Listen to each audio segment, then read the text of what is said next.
This is probably going to be a really unpopular opinion, but I'm a little bit on one today, so I'm just gonna say it. Here are 3 ways that in 2025 schools are oppressing kids and practically ruining their childhood. And no, not all schools are bad, but this is what's happening in the majority of schools in the UK in 2025.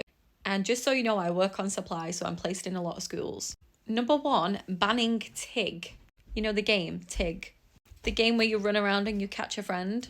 And apparently the logic behind this is because they simply don't know how to play nicely. There's grabbing that goes on, there's not a respect of boundaries, kids get upset and all of that jazz.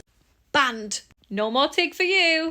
Have we tried teaching social skills? Instead of preparing kids for standardized tests, let's prepare them to actually, have relationships with people, respect boundaries, respect people's personal space, understand what the expectations are. Because how are they going to learn if we just ban it completely? Number 2, and it's similar to the first one, banning football. Yep, no more football for you kids, no more football.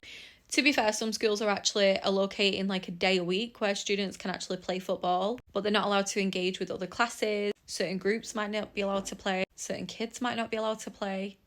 That's not okay. And again, the reasons are the same, because they don't know how to play nicely. How about instead of having kids cooped up in a classroom for about 6 hours a day, doing low-grade clerical work, as Ken Robinson once said, how about we actually teach them how to interact with each other? Again, how are they going to learn if we just take it away?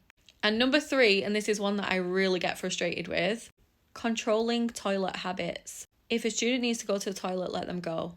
Why are we locking bathrooms? Why are we questioning students when they say they need to go to the toilet? Why are we shaming them for asking for permission to go? The amount of TAs and teachers I hear will say this sentence when a student says they need to go to the bathroom.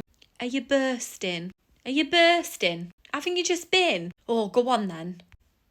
If they need to go, they need to go. How is their bladder any of your business? Going to the bathroom is a basic human right. And again, schools will say, but they're messing about in the bathroom. And some kids do, trust me, I used to be one of them. We used to actually wet paper towels and chuck them up to the ceiling, which I'm not promoting in any way, but I was that child, so I understand.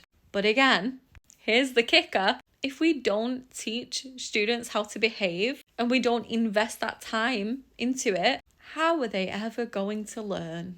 Rant over. Thanks for coming to my TED Talk. Follow along if you want to hear more rants just like this one.